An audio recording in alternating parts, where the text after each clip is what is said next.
অঁ সৰু সৰু বিলাহী আছিলে নহয় অঁ তেতিয়া ভাল লাগিব খাই হয়নে এয়া আমি আজি বিহু খানা খাইছোঁ এয়া চাওক হাঁহৰ মাংসৰ লগত পূৰা আলু বনাইছোঁ কোমোৰা হোৱালে বেছি ভাল হ'ল হয় কিন্তু কোমোৰা নাই হয়নে মামী এয়া আলু লগতে বনাই খাম এয়া চাওক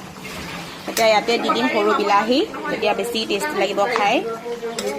এয়া চাওক হাঁহৰ মাংসৰ লগত আলু চাওকচোন কিমান চৰ্বি হাঁহ দেখিছে নহয় এয়া